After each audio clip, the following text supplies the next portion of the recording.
Hello, Phil here from Wings of Pegasus, and welcome to another analysis video. On the agenda tonight we have Babymetal, and this is a unique one for me because I haven't actually checked these guys out yet. They were on my list of requests to have a look at, so I looked at this track and the video that was actually requested, but then I looked at a second video of the same track, and this is the third video that I'm looking at of the same track, and I'll explain why it's taken me 3 videos to kind of settle on this one. But let's get these guys up on screen and see how they get on.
Right, I'm just gonna jump in here just to analyze it a little bit and tell you my thoughts. As I said, I don't know anything about these guys or the band. What I do know from just listening to that backing band, they're absolutely top-notch professionals, just absolutely top-level technical ability going on in the background. I don't know if the 3 girls that sing, if they actually play an instrument, and this is just one of those songs where they're not playing and they're just singing. It'd be really cool if they play their instruments as well and maybe did some 3-part guitar harmonies. I don't know if that ever happens, but the one thing that I did notice about the video that was requested was that it was the audio of the CD put over the top of the performance.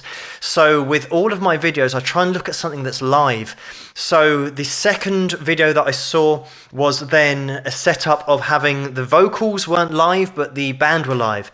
And this third version, I've chosen this one just because I wasn't going to try and look at videos all night, but this one is an interesting mix of having a live band and elements of live vocal. So what they've got going on here is actually really clever. They're always playing to a click track, and if you don't know what that is, it means that if you were to set up a click track is something that gives you beats per minute. So it kind of goes beep bop bop bop beep bop bop bop, and it will give you however 160, 170 beats per minute, and it's an absolutely flawless timing device, and great drummers and great session guys can play perfectly to a click, and that's what we've got here. So the drumming, if you listen to that foot pedal, it is so on the button, but it's also playing to a click, so he hasn't got that advantage of being able to go into a groove. He's absolutely dead set to that click. So really impressive playing. That goes for the guitars as well. They have to be absolutely on the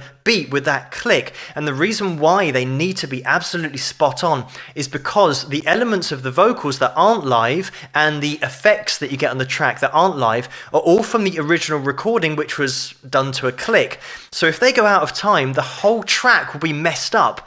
So there's a little bit at the beginning where they kind of talk, I don't know what they're saying because I don't speak the language, but you can tell that it is like a sample. I looked at 3 different versions of this, and if you're doing it live, there'll be ever so slight differences in the way that you pronounce or the pitch of the notes that you're talking, because the beginning is just talking, whereas that is on the recorded track. And just I want to say that this is a really unique blend of two totally different styles of music.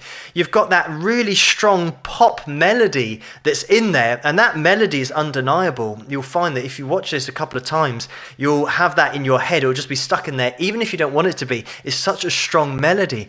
But then on the absolute other side of the spectrum, you've got top technical musicians that are playing really heavy, like serious, like death metal style in the way that they're playing, but they're absolutely on the ball, and they've brought those two genres together. But just to explain what's going on here, we've got a totally live band. So what you're hearing with the drums, the bass, the guitars, that is all live and played to a click track. So that's seriously impressive, playing at this tempo, but this accurately as well. What we've got with the vocals is we have got live vocals, but they are low in the mix, and the original vocal of the track is actually on the track, so they're singing along with themselves. So if they drop out, you'll still hear that lead vocal, but we'll have a little listen to a bit more.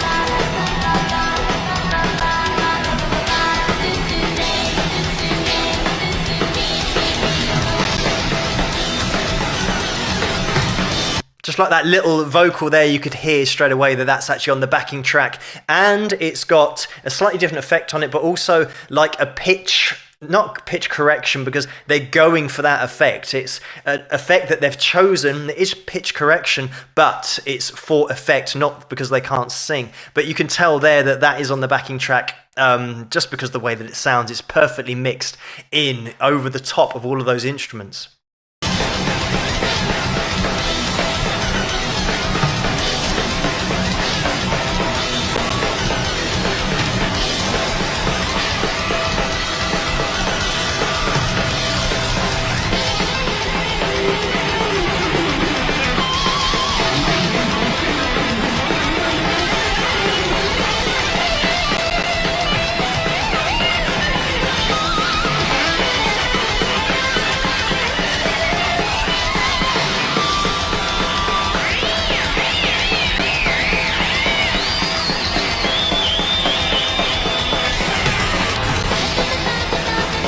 And just breaking down that solo, absolutely top technical difficulty, and I think that is what they are going for here. Just seriously impressive backing band.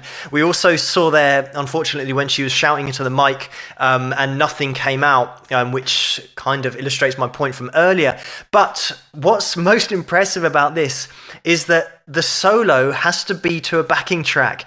You'll find that when you see old performances in the 70s and the 80s, you'll get a groove to it, because the drummer, it has his own metronome. It's just how he's feeling at the time. So for choruses, you usually found that they sped up because of the energy of that part of the song, and then the drummer might then slow it down ever so slightly for that change in dynamic for the verse. Whereas being so strict to a click track here, getting that playing exactly right, getting the phrasing exactly right, he doesn't have time to breathe anywhere in that solo. So musically, technically, just really great playing. And you know, we've got elements of so many different genres of music in here. It's seriously impressive, just literally throwing them all together and seeing what happens.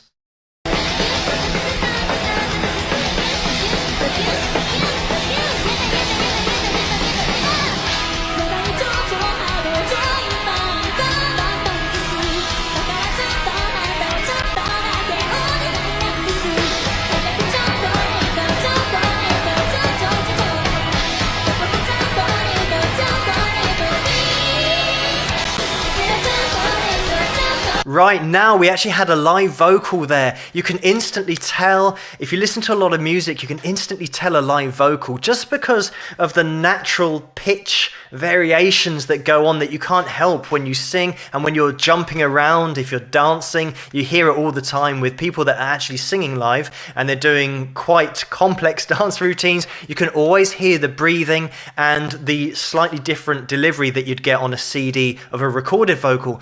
So we've now actually got some live vocals at the end here, and it sounds like it's now been upped in the mix. The original vocal's still on there, but we're now getting the live vocal sitting on top of the mix.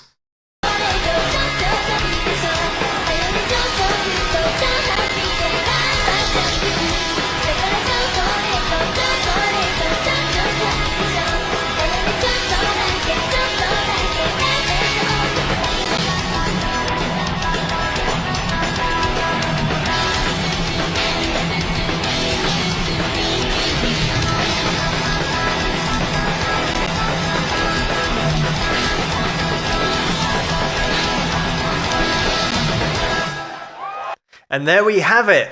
I like at the end there actually that they weren't even attempting to sing, so everyone can see that it's on the backing track, that we've got a 3-part harmony and they're just doing this whilst the vocal's going on. And I'm wondering if the vocal at the end was louder just because when she went to speak into the mic and there was nothing there, maybe they then just pushed those levels a little bit for the end of the song so we got to hear that live vocal. I would have loved to have heard it like that in the mix right from the beginning, but it's interesting to look at just to break it down, because a lot of people might not realize how things work nowadays, and that goes for having a live band and a live vocal. What tends to happen is that you either have a pre-recorded backing and the vocals live, or like here, the whole band are playing to a click track and absolutely nailing it, but then elements are not live on the vocal, and the band's got to be that tight because other things would be out of time.